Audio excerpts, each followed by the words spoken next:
alguien aquí ha hecho algo muy malo. Ya veo sus rostros preguntándose, ¿seré yo? ¿Seré yo? Pues no voy a decir que, mirá, debe ser aquel, debe ser el otro. ¿Sabe que esa pregunta, ¿seré yo?, la encontramos en un tiempo en el cual se generó esa preocupación en aquella última cena de Jesús con los discípulos?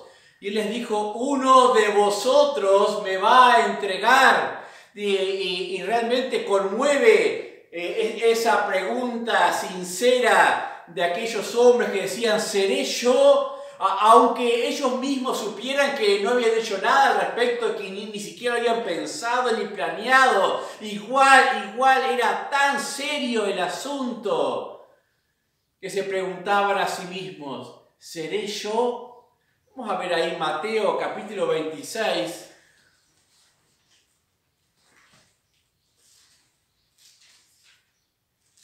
Mateo 26, versículo 21 al 25.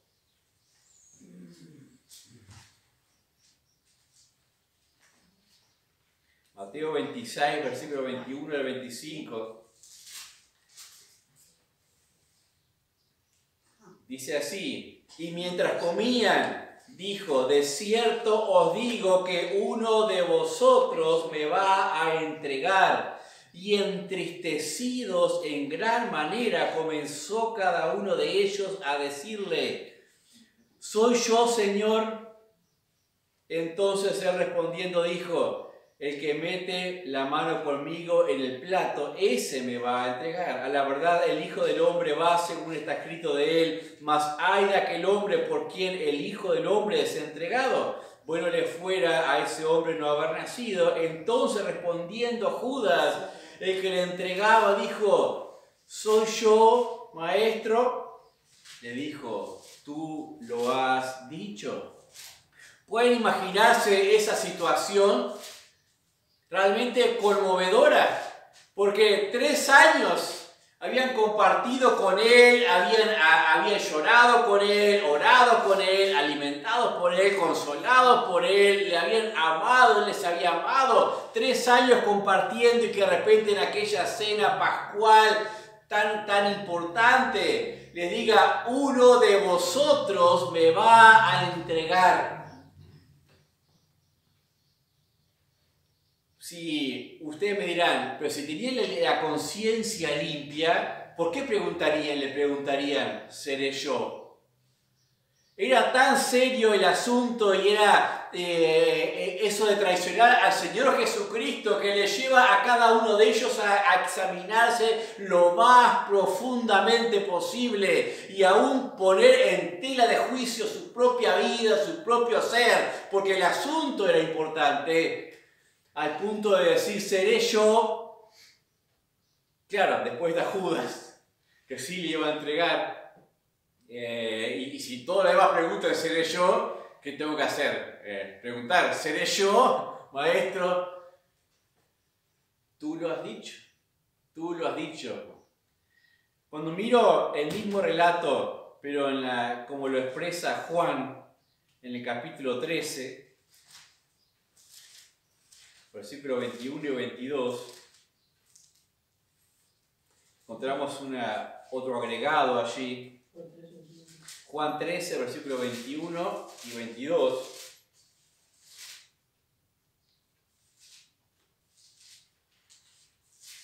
Dice así, habiendo dicho Jesús esto, se conmovió en espíritu y declaró y dijo, de cierto os digo que uno de vosotros me va a entregar. Entonces los discípulos se miraban unos a otros, dudando de quién hablaba. Ahí tenemos otra expresión. No es el seré yo solamente, sino que se miraban unos a otros. Aún con esa pregunta, ¿seré yo? Pero también, ¿podrá ser fulano? ¿Quién piensas que sea? Preguntándole al que está al lado.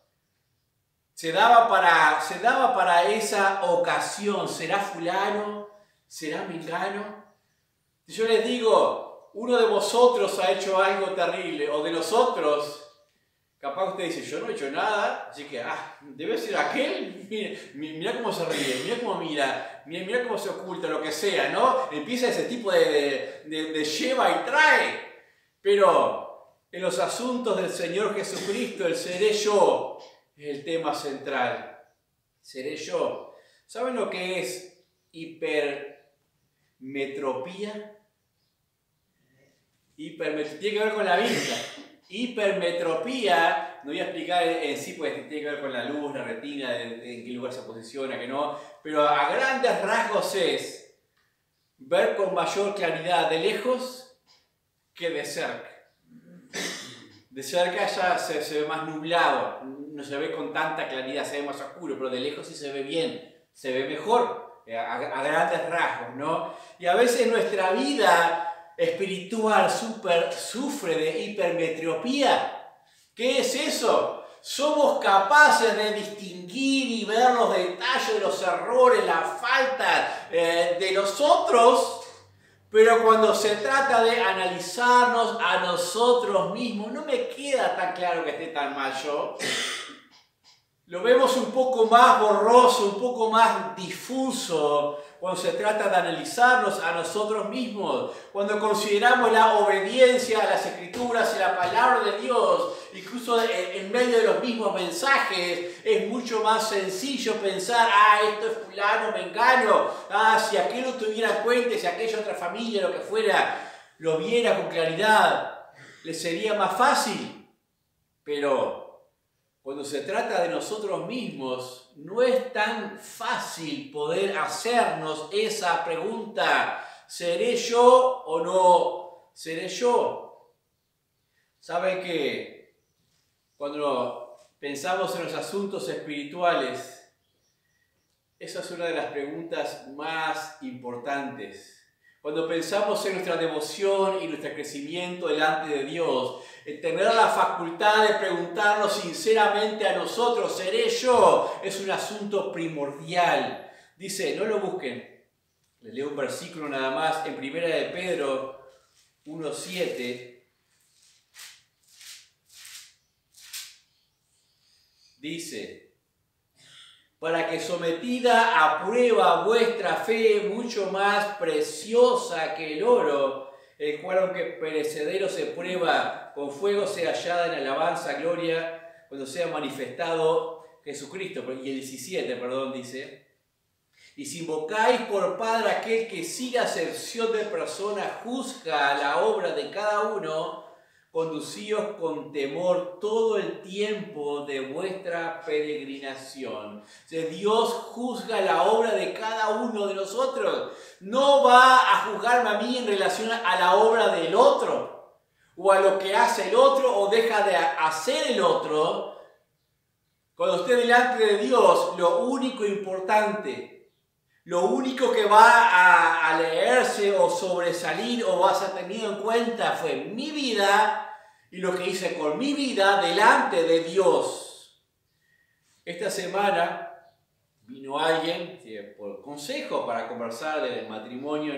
No está presente, así que no hay problema, ni viene. Pero igual vino a hacer la consulta y hablar. Y expresaba que veía muchas faltantes en su cónyuge, su esposa, o sea, de que no está cumpliendo con esto, con aquello, con lo otro, ¿no? Y en ese momento le dije justamente esto, que en ocasiones nos hacemos demasiado profesionales en poder encontrar lo que al otro le falta, lo que el otro necesita cambiar o lo que el otro necesita hacer, pero nos volvemos un poco lentos en apreciar lo que a nosotros nos falta hacer. Y tal vez las situaciones se solucionarían si nos miráramos más a nosotros mismos, nuestros faltantes, lo que nosotros debemos hacer, tal vez cambiaría un poquito más la situación. O sea, la percepción que tenemos debiera centrarse más en nosotros. Si yo veo una necesidad, ¿en qué estoy faltando yo en relación a esa misma necesidad? Y eso es la hipermetropía. En todas las relaciones, no solamente en las relaciones con Dios, en la iglesia, sino en la familia, en las relaciones con otros, a veces en los mismos trabajos. Decimos, pero fulano y mengano que no hace nada, o lo que sea, o aquello, lo otro, pero a veces no nos miramos a nosotros mismos, que tal vez tenemos un montón de fallas y faltas que debieran preocuparnos muchísimo más. Una de las cosas que le decía es que al fin y al cabo, cuando ya no estemos aquí, cuando estemos delante del Señor, en el tribunal de Cristo, lo único relevante en esa conversación, en ese tiempo, va a ser mi vida, lo que yo hice por mi responsabilidad, y no las faltas del otro, ni de mi cónyuge, ni del vecino, ni del hermano, ni del patrón, ni del compañero de trabajo. No van a ser las faltas de los otros, ni las debilidades de los otros las que se traigan a la mesa, sino van a ser las mías. Porque es personal mi relación con el Señor Jesucristo. Y eso se va a salir todo en el tribunal de Cristo. O sea, lo más básico de la vida cristiana no es volverse profesional en lo que debería ser el mundo cristiano, lo que debería ser la iglesia cristiana, el evangelismo mundial, ni todas esas cosas, sino lo más básico es cómo mi vida debe ser presentada delante de Dios, en fidelidad, en ese compromiso real, qué debo o qué no debo hacer. Vamos a ver un ejemplo ahí en Juan, ya que estamos en el capítulo 21. Juan, capítulo 21.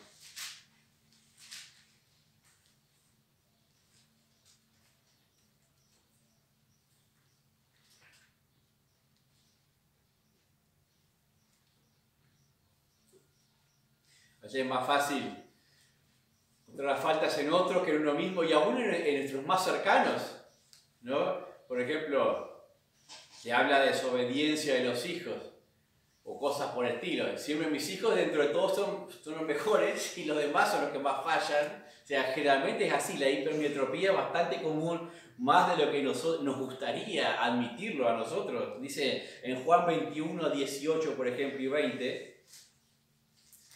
De cierto te digo, versículo 18, cuando eras más joven te ceñías e ibas a donde querías, mas cuando ya seas viejo extenderás tus manos y te ceñirá otro y te llevará a donde no quieras. Esto dijo dando a entender con qué muerte había de glorificar a Dios, y dicho esto añadió, sígueme. Versículo 20. Volviéndose Pedro, vio que le seguía el discípulo a quien amaba Jesús, el mismo que en la cena se había recostado al lado de él y le había dicho, Señor, ¿quién es el que te ha de entregar? Cuando Pedro le vio, dijo a Jesús, Señor, ¿y qué de este? Jesús le dijo, si quiero que él quede hasta que yo venga, que a ti, sígueme tú. Entonces este dicho se extendió entonces entre los hermanos en que aquel discípulo no moriría, pero Jesús no le dijo que no moriría, sino si quiero que él quede hasta que yo venga, que a ti. Aquí tenemos una escena también de estos miramientos. Luego, si miramos al comienzo del capítulo 21, tenemos las preguntas que Jesús le hace a Pedro. ¿Me amas? ¿Me amas? 3 veces le reitera aquella pregunta para afirmar a ver dónde estaba el corazón de Pedro en la relación con el mismo Señor Jesucristo. Y es cierto, lo que hacemos en relación al Señor Jesús es el todo de la vida. O sea, Pedro podrá fallar, me fallaste, pasó esto, pasó aquello, lo otro, pero lo más importante es, ¿me amas? O sea, eso es el resumen total de toda la vida. ¿Tienes claro esto, Pedro? Y aquí le aclara la forma en que él iba a morir después en los versículos 18 al 19. Si bien la tradición histórica dice que Pedro murió crucificado cabeza abajo porque no quiso ser crucificado normalmente, porque recordaba al Señor y pidió ser crucificado boca abajo. Eso, cabeza abajo, esto es lo que dice la tradición histórica y muchos lo afirman y lo dan por un hecho sentado. Otros dudan de que sea verosímil ese relato histórico de la muerte de Pedro, pero cuando leo simplemente el pasaje acá, cuando dice el versículo 18, de cierto te digo, cuando eras más viejo te ceñías, pero cuando eras más joven te ceñías e ibas a donde querías, mas cuando ya seas viejo, extenderás tus manos y te ceñirá otro y te llevará a donde no quieras. Yo entiendo más que sufrió el proceso de la vejez, que simplemente que antes era más impetuoso, hacía lo que quería, pero ahora ya dependía de otro, que lo llevaran de aquí para allá y lo ceñieran. Pero son observaciones nada más. No voy a ir contra el relato histórico porque capaz que han hecho otras investigaciones que no están a mi alcance el poder hacerla. Lo cierto que esto llamó la atención al corazón de Pedro, que tú vas a morir de tal o cual forma y él lo habrá entendido. Y simplemente Jesús le dice, bueno, sabiendo esto, solo una cosa tienes que hacer. Sígueme. Sígueme. Cuando llegamos al versículo 20, le pregunta Pedro a Jesús, no pudiendo ya con su temperamento, ¿no? Y miraba que allí iba Juan, el discípulo que amaba a Jesús, Juan el mismo que escribe acá el Evangelio, que estaba recostado, dice, en el lugar de la cena, aquel que le pregunta, ¿quién es, Señor? Que Pedro mismo le había dicho, pregúntale tú por la forma que se disponían en el tipo de asientos en las cenas. Dice, ¿y este? ¿Qué va a pasar con él? ¿Y a qué te preocupa? Dice, ¿y que tú? Sígueme tú, allá él. O sea, lo que yo tengo preparado para él o lo que vaya a hacer él es un asunto entre él y yo. O sea, a ti solamente te corresponde saber cómo llevas tu vida delante de mí. Sígueme tú. Qué interesante, ¿no? Ahí tenemos siempre esa necesidad en nosotros de las comparaciones. Comparamos con uno, con otro. Generalmente no nos comparamos con el que está más acá arriba para ver cómo yo puedo mejorar, cómo puedo crecer. Comparamos con otro que está patinando, un poquito más débil, más flaco. Entonces, mira, fulano, yo estoy bastante bien comparado con fulano, mecano. O con el otro. Me dice, sígueme a mí, pero ¿y él? ¿Le vas a pedir lo mismo que a mí? Allá él, que a tú, sígueme tú. Y este dicho dice que quedó después allí, ¿no? Y me temo que así nosotros estemos más preocupados en lo que hacen o no hacen los otros, en lo que deben o no deben hacer, y nos desentendemos de preguntarnos, ¿seré yo? ¿Seré yo el que lo necesita? ¿Seré yo el que necesito cambiar? A veces vemos a la iglesia y decimos, la iglesia necesita cambios aquí y allá y hacer esto y comenzar a hacer lo otro y aquellas otras cosas, como si fuera un ente ajeno a nosotros que somos la iglesia, ¿no? Pero a veces nos viene eso por encima, ¿no? ¿Y qué tú? ¿Y qué yo? O sea, ¿seré yo el que realmente está entrando en lo que es la falta?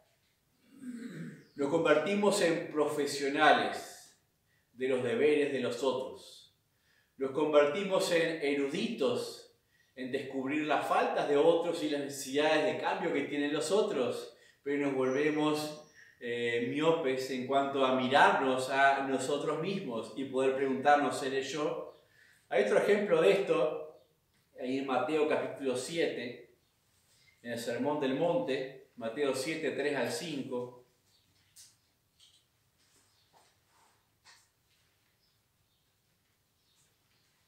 Mateo capítulo 7, versículos 3 al 5.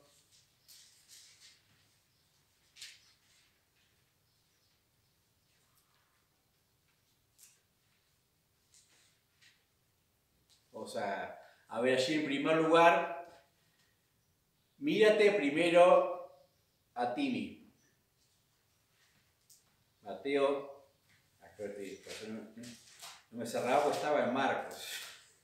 Mateo 7, 3 al 5 dice: ¿y por qué miras la paja que está en el ojo de tu hermano y no echas de ver la viga que está en tu propio ojo? ¿O qué dirás a tu hermano? Déjame sacar la paja de tu ojo y aquí la viga en el ojo tuyo.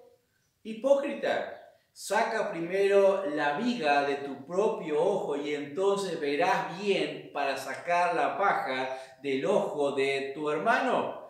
Comienza con una doble pregunta.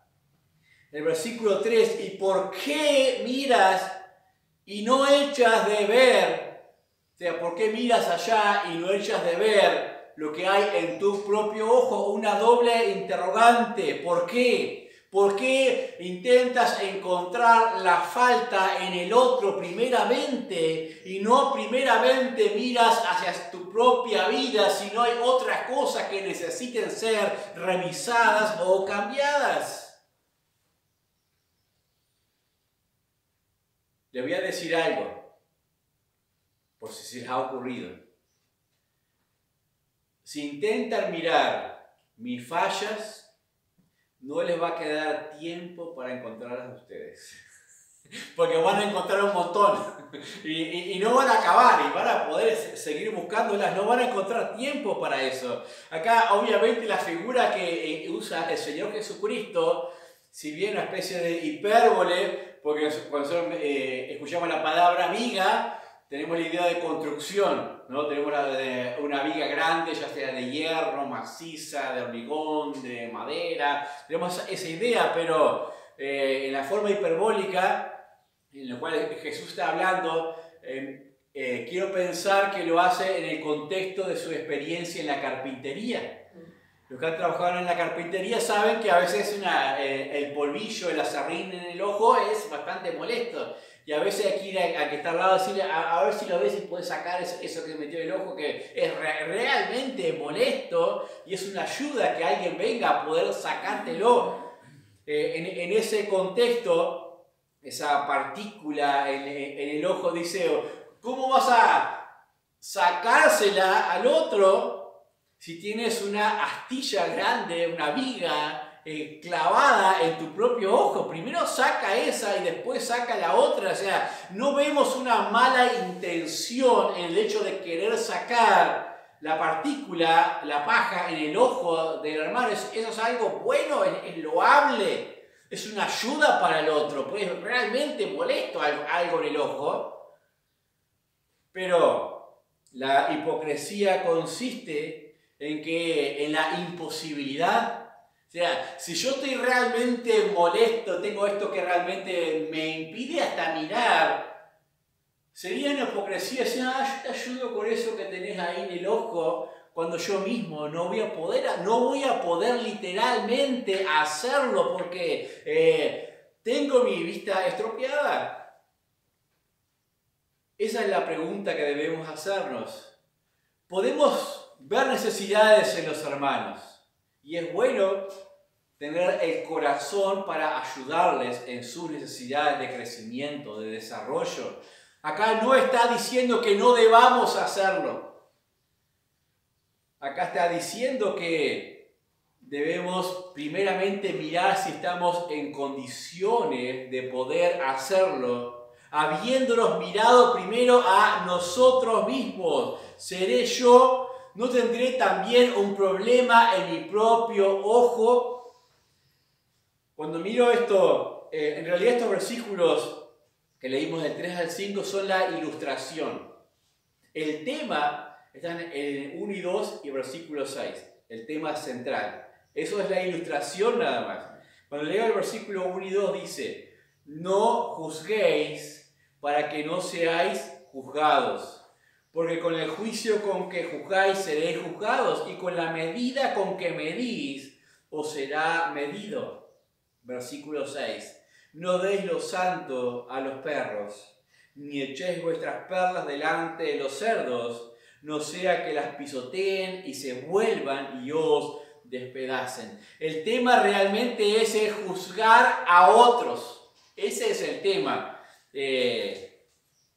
Lo hace con la ilustración de decir, si yo tengo algo en mi vida más grande que lo que tiene el otro, no voy a poder ayudarle. Entonces el juicio, si yo realmente pretendo hacer un sano juicio sobre el otro para ayudarle, y no solamente para criticarle, o hundirle o condenarle, entonces debo primeramente mirar lo que es sobre mi propia vida. Ahora, cuando dice de tirar las perlas a los cerdos, o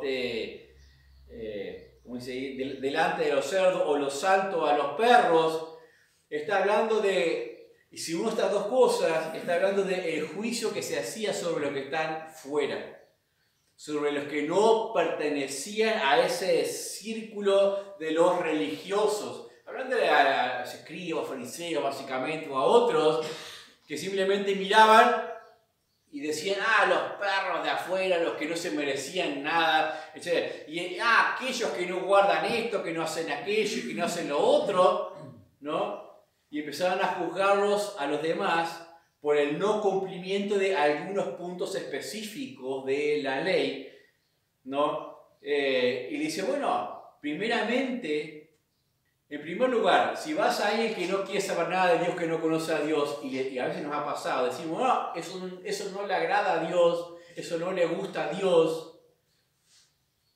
Y si no conocen a Dios, ¿qué estamos haciendo? Estamos dando lo santo a los perros, en realidad, porque no lo van a poder aprovechar en ninguna manera. Pero si aún y todo damos esas perlas, aquellas cosas que son preciosas para nosotros del Evangelio del Señor Jesucristo, a los cerdos, a los que solamente se revuelcan en las inmundicias, y vamos y las tiramos así en la cara, dice, capaz que se dan vuelta, no solamente las pisotean a las perlas, sino nos despedazan a nosotros, si realmente nuestras vidas no están siendo esas vidas de hijo de Dios como pretendemos serlos. Si no nos hemos mirado primero a nosotros mismos, ¿cuántos no se volverán? ¿Y vos? ¿Me venía a decir a mí? ¿Y vos que haces esto y aquello, lo otro? ¿Se volvieron? Pisotearon las perlas y todavía nos despedazaron. Si será importante primeramente mirar si yo tengo algo clavado en mi propia vista que necesite ser quitado antes de poder intentar mirar y juzgar a otros. Ahí en Juan capítulo 8 tenemos un ejemplo de esto. Juan capítulo 8 versículos 1 al 10.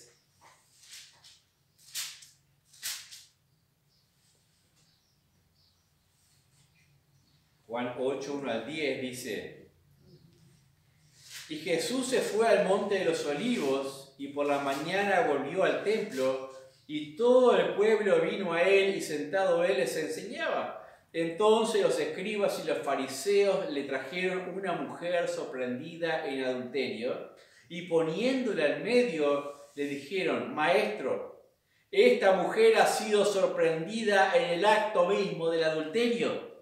Y en la ley nos mandó Moisés apedrear a tales mujeres. Tú pues, ¿qué dices? Mas esto decían tentándole para poder acusarle. Pero Jesús, inclinado hacia el suelo, escribía en la tierra con el dedo. Y como insistían en preguntarle, se enderezó y les dijo, el que de vosotros esté sin pecado, sea el primero en arrojar la piedra contra ella.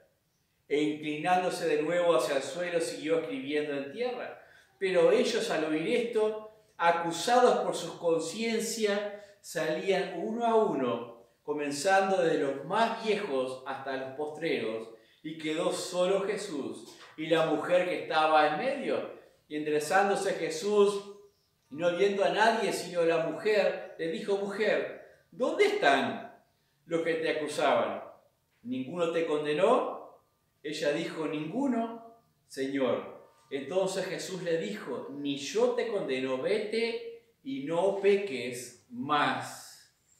Aquí tenemos los escribas y fariseos inculpándole a aquella mujer por el incumplimiento de la ley. Y la ley es estricta y dice: hay que apedrearla, hay que matarla. Muy rigurosos estaban siendo, porque observaban aquello que les chocaba realmente a sus ojos, a su sentido, y aprovechaban la ocasión para acusar a Jesús, porque si Jesús decía algo y decía que no, Jesús no le interesa ni cumple la ley, y ya aprovechaban ir contra él, ¿no? Buscaban esa ocasión, ¿no? Pero Jesús dice esta frase que es muy conocida por todo el mundo casi: el que esté libre de pecado, ¿qué tiene que hacer? Arrojar la primera piedra. Jesús le dijo: bueno, ¿y tú qué? ¿Y ustedes? ¿No hay incumplimiento de la ley en ustedes en ninguna manera? Y cuando se hicieron esa pregunta, sus conciencias en el silencio interno hizo la pregunta: ¿seré yo? ¿Y qué de mí? Sus conciencias mismas le empezaron a acusar a aquellos hombres y empezaron a irse desde el mayor hasta los más jóvenes después. Y se fueron. No significa que Jesús tolere el pecado, porque Jesús mismo mira a aquella mujer y le dice: vete y no peques más. No peques más. O sea, estás en pecado, si no te voy a absolver por eso. Tienes que cambiar tu vida. Tienes que dejar de hacer lo que estás haciendo. Mírate primero a ti mismo. Miremos primero por nosotros mismos. En segundo lugar, entonces, mira por tu hermano para ayudarle. Mira por tu hermano para ayudarle. Y tenemos que hacer esa aclaración, porque algunos toman este pasaje y lo malinterpretan diciendo: Jesús dijo o enseñó con este pasaje que no debemos juzgar a los demás. No, Él no está diciendo eso. Él está diciendo que debemos primeramente mirarnos a nosotros mismos. Y luego, cuando terminamos de mirarnos a nosotros mismos, ya que nos bajamos del caballo, cuando juzgamos a otros, ya lo hacemos de tú a tú, como para poder ayudarle, como para poder apuntalarle, consolarle, guiarle, aconsejarle. Y una posición absolutamente diferente. Sí que es bueno ayudar al hermano que tiene algo en el ojo. Si ustedes ven a alguien que no puede más del dolor en su ojo, tiene una basura allí, algo que se le clavó, ¿qué hacen? ¡Ay, bromate! No, a ver, dejamos ver si puedo ayudarte y abrimos ahí a ver si podemos sacar lo que tenga o lo que no tenga. Es bueno eso, es bueno. Pero si hay algo en mi vista que me tiene más todavía impedido de ver con claridad, entonces sería una hipocresía decir: déjame ver que te ayudo. Sería un entrometimiento sin un propósito de ayudar. A veces hacer eso, o hacemos eso, no sé, en los momentos en que hay problemas en algún lugar, en alguna familia, en matrimonio, o en vecino, lo que fuera, uno se mete a veces de chusma nada más, y revuelve, y dice: sí, te quiero ayudar. Pero en realidad tenemos los mismos problemas o mayor cantidad de problemas, y no es la intención de ayudar, porque no podemos hacerlo, sino solamente remover ahí, tocar el ojo a ver si le duele un poquito más y nada más. Primero nos sanamos, nos miramos a nosotros mismos e intentamos ayudar a los otros. Ese procedimiento lo vemos en Gálatas capítulo 6.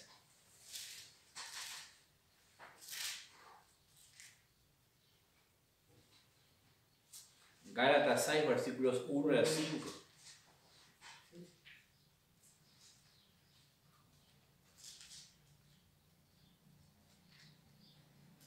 Gálatas 6, después de Corintios y de Gálatas, antes de Efesios. Gálatas 6, versículos 1 al 5.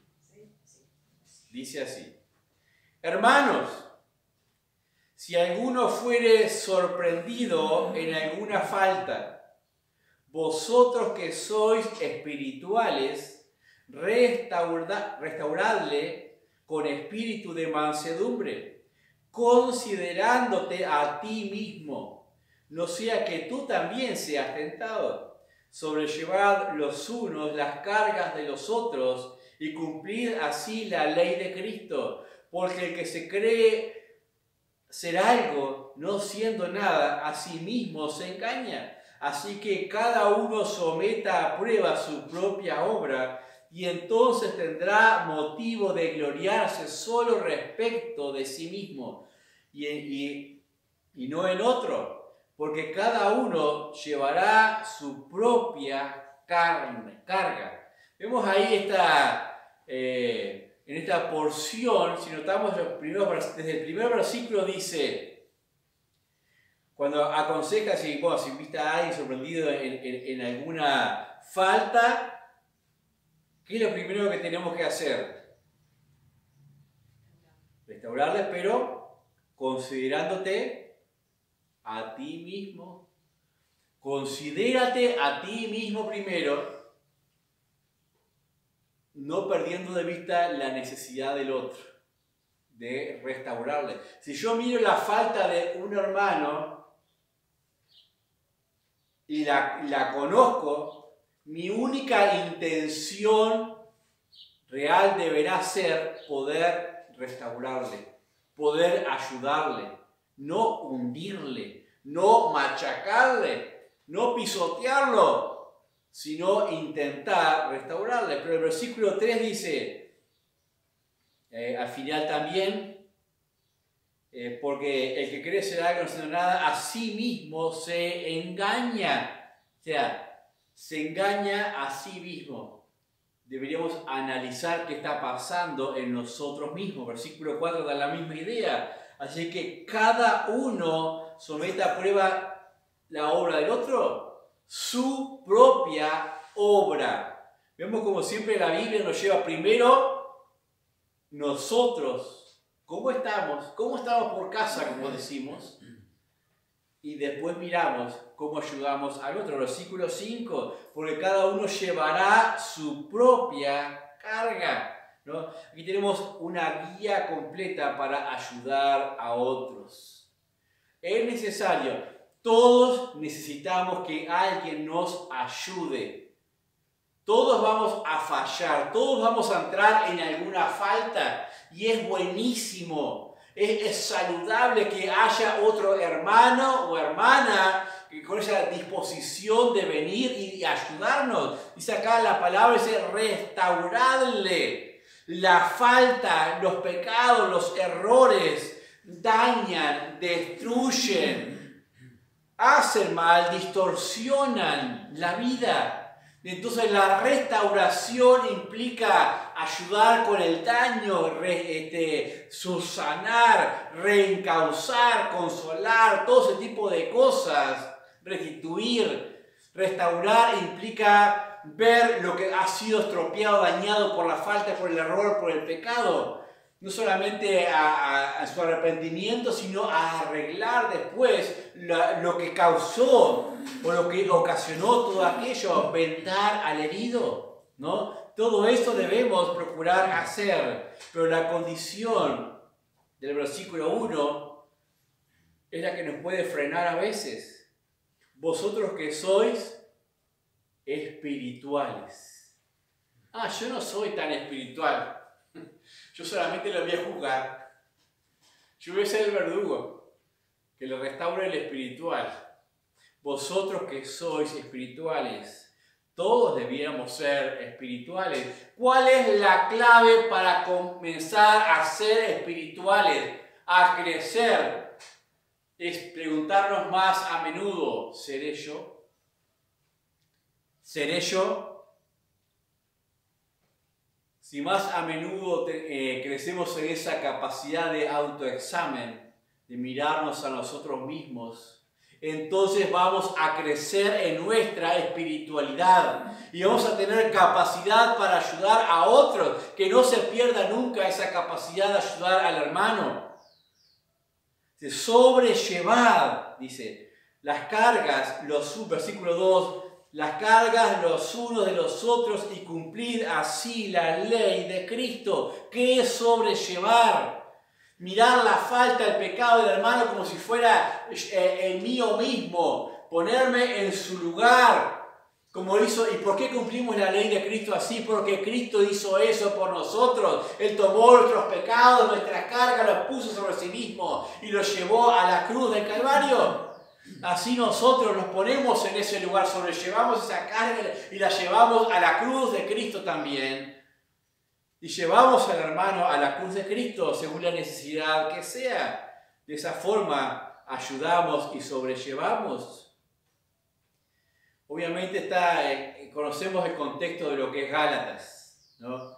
El contexto de los judaizantes, de aquellos legalistas que pretendían que los nuevos convertidos, incluso los gentiles que se venían convirtiendo, se judaizaran, se circuncidaran y empezaron a guardar determinados parámetros de la misma ley. Por eso dice el versículo 5, porque cada uno llevará su propia carga. Lo estaban juzgando como inferiores en su fe por su nacionalidad, nada más. Y le estaban agregando una carga sobre ellos como si no fuera suficiente el haber vivido toda una vida apartada del conocimiento de Dios, de los preceptos de Dios, una vida estropeada por años. Si no fuera suficiente cargar con todo eso y toda esa necesidad de cambio, todavía ponerle otra carga de asumir aspectos de la religión externa como la circuncisión, por ejemplo. Cada uno llevará su propia carga. También lo individualiza allí. No podemos ayudar al hermano con la paja en su ojo si no aprendemos a quitar la viga de nuestro ojo. Sé que hay opiniones, pero a veces no sale en los audios, pero sé que son temas interesantes. Capaz el hermano Julio quería hacer una acotación ahí. No, yo quería que miráramos ahí en el versículo 2, donde dice, sobrellevad los unos las cargas de los otros y cumplir así la ley de Cristo. Y después miráramos el versículo 5, porque cada uno llevará su propia carga. Y si bien aparentemente es una contradicción, porque si vamos a sobrellevar los unos las cargas de los otros, pero a su vez vamos a sobrellevar nuestra propia carga, está hablando en el lenguaje original de dos cargas diferentes, una carga grande y una carga pequeña. La carga pequeña, según lo que está diciendo acá, cuando someter cada uno a su propia obra, entonces tendrá motivos de gloriarse con respecto de sí mismo y no en otro. Esa es la carga más dolorosa que tendríamos que llevar cada uno. Luchar contra el ego, luchar contra gloriarnos cada uno a sí mismo. Mi necesidad. Por eso hay que diferenciar en una carga y en otra carga. Hay las cargas que tenemos que sobrellevar con los otros es para ayudar al otro, sobre todo, porque nosotros somos, entre comillas, más espirituales. Pero cuando nos creemos que somos más, esa carga la tenemos que llevar nosotros solos. Bien, o sea, no perder de vista que cada uno de nosotros dará cuenta de sí mismo. O sea, el hecho de que entiendo lo que quiere decir, de ponernos en esa posición y intentar sobrellevar las cargas de otros, no por eso estamos de alguna manera beneficiados delante de Dios por lo que hicimos por otros, sino cada uno es responsable de su carga. Lo que hacemos por el hermano, por los demás, es un acto de amor. O sea, acompañamos, ayudamos como dice, sus faltas, sus necesidades, así como nosotros tenemos las nuestras propias. Muchas gracias, hermano Julio, por la acotación. Pero no podemos ayudar a otros si no nos ayudamos primero a nosotros mismos. A veces decimos, mi hermano es débil. ¿Yo no tendré debilidades también? Mi hermano no está tomando responsabilidades. ¿Yo estoy tomando las responsabilidades que puedo tomar? ¿Ve cómo la pregunta a veces nos tapa la boca a nosotros mismos cuando pensamos en el hermano? Mi hermano es inconstante. ¿Soy yo lo constante que debo ser? O sea, cuando aprendemos a mirarnos a nosotros mismos y preguntarnos, ¿seré yo?, cambia nuestra perspectiva en relación al hermano, pero también en relación a mi vida y mi unión con el Señor Jesucristo. Y un último pasaje. Conócete bien. A veces pensamos que nos conocemos bien, pero no nos conocemos tan bien como debiéramos. Segunda de Corintios, capítulo 13, un par de páginas más atrás. Segunda de Corintios 13, versículo 5 en adelante.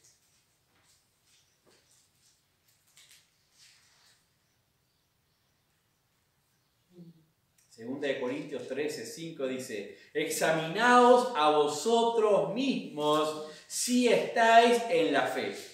Probaos a vosotros mismos. ¿O no os conocéis a vosotros mismos que Jesucristo está en vosotros a menos que estéis reprobados? Mas espero que conoceréis que nosotros no estamos reprobados y oramos a Dios que ninguna cosa mala hagáis, no para que nosotros parezcamos aprobados, sino para que vosotros hagáis lo bueno, aunque nosotros seamos como reprobados, porque nada podemos contra la verdad, sino por la verdad, por lo cual nos gozamos de que seamos nosotros débiles y que vosotros estéis fuertes, y aún oramos por vuestra perfección. Por esto os escribo estando ausente, para no usar de severidad cuando esté presente, conforme a la autoridad que el Señor me ha dado para edificación y no para destrucción. Por lo demás, hermanos, tened gozo, perfeccionaos, consolaos, sed de un mismo sentir, vivir en paz, y el Dios de paz y de amor estará con vosotros. Saludaos unos a otros con ósculo santo. Todos los santos os saludan. La gracia del Señor Jesucristo, el amor de Dios y la comunión del Espíritu Santo sea con todos vosotros. Amén. Dice, examinaos, probaos. No examinen a otros ni prueben a otros. Examinaos y probaos vosotros mismos. Pablo estaba preparado ya para hacer su tercera visita a la iglesia de Corinto.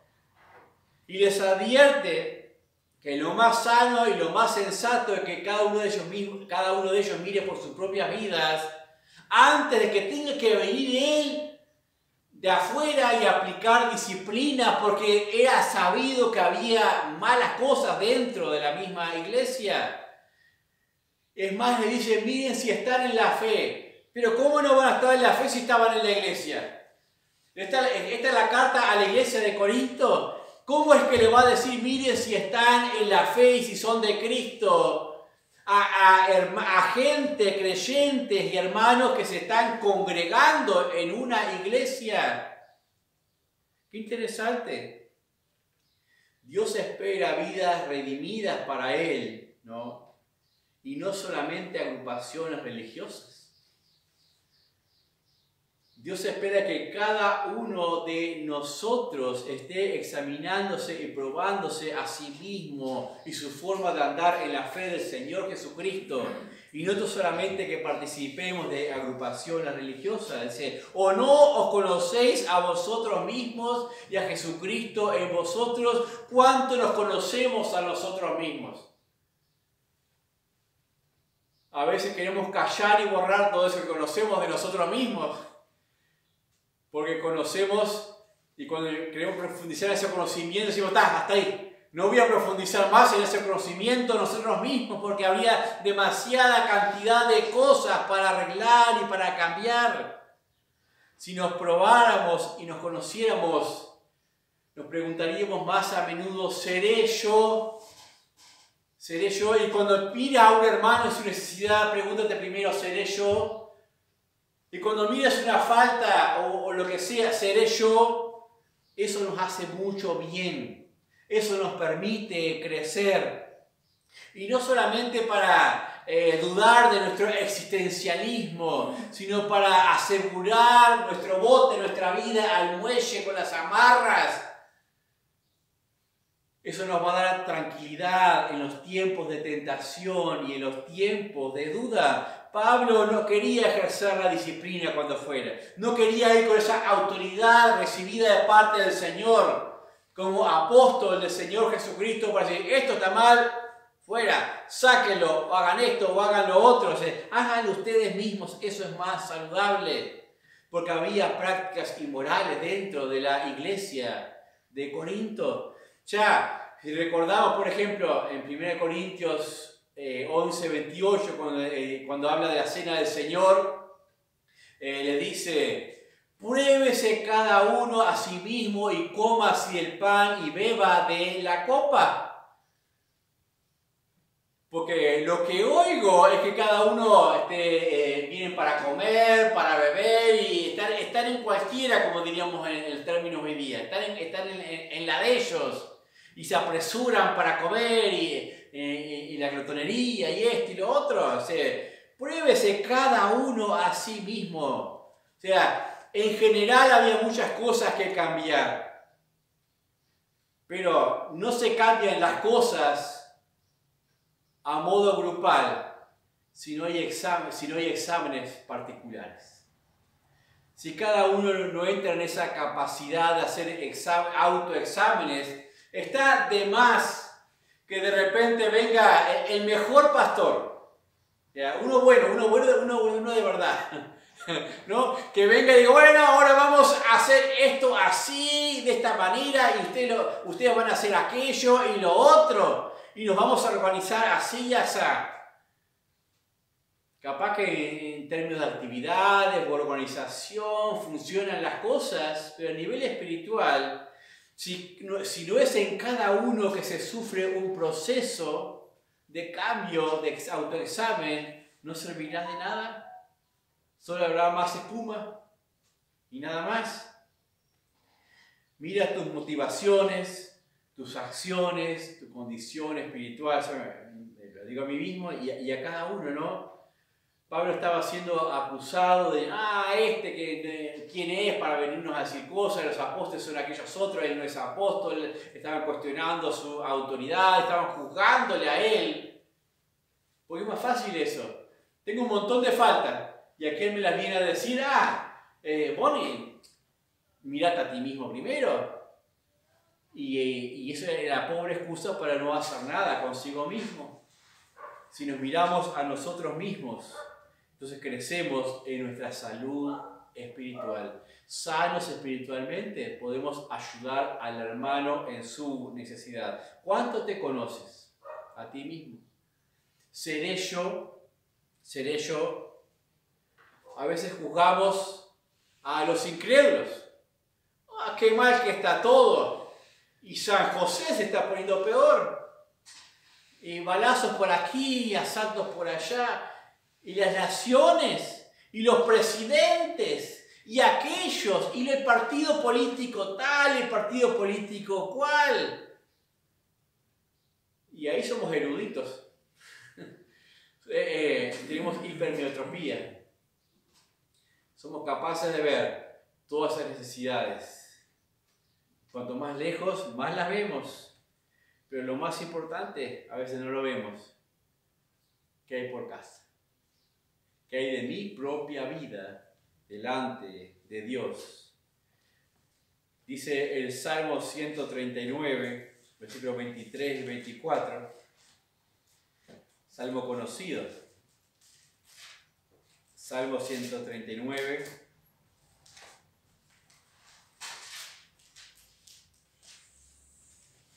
Dice así: has escudriñado mi andar y mi reposo, y todos mis caminos te son conocidos. Pues aún no está la palabra en mi boca, y aquí, oh Jehová, tú la sabes toda. Detrás y delante me rodeaste, y sobre mí pusiste tu mano. Perdón, versículo 23, versículos 3 y 4. Examíname, oh Dios, y conoce mi corazón. Pruébame y conoce mis pensamientos. Y ve si hay en mí camino de perversidad, y guíame en el camino eterno. Esa es la reflexión del salmista. ¿Quién es el que necesita examinarse? Yo. Tengo muchos enemigos, otras personas tienen que cambiar muchas cosas, sí, hay un montón. Pero examíname a mí, conoce mi corazón, pruébame y conoce mis pensamientos. Ese que sea nuestra oración, nuestro sentir delante del Señor. ¿Seré yo? ¿Seré yo? Vamos a orar. Padre, damos gracias en esta hora por este tiempo, por tu palabra, por cómo nos llama a examinarnos a nosotros mismos. Oh Dios, perdónanos porque no muy seguido miramos nuestro propio corazón, nos examinamos, miramos nuestras necesidades, nuestras faltas, nuestras debilidades, nuestra quietud cuando debiera haber actividad, nuestra actividad cuando debiera haber quietud. Oh Dios, ayúdanos en esta necesidad que tenemos de crecer en nuestra espiritualidad, crecer en nuestra comunión con tu Hijo Jesucristo, Padre. Padre, necesitamos estar fuertes, saludables, porque sin duda siempre encontraremos a otros necesitados delante de nuestros caminos. Padre, danos esa capacidad para sanarnos, para que tú nos sanes y para poder ayudar a otros y ayudarles con sus cargas, con sus cuitas, con sus faltas, oh Dios, para sostenerles, para apuntalarles, para aconsejarles, oh Dios. Sana a tu iglesia, sánanos a nosotros, oh Dios, y permítenos tener cada día esa reflexión sobre nuestra propia vida. Padre, te lo pedimos en el nombre del Señor Jesús. Amén. Amén.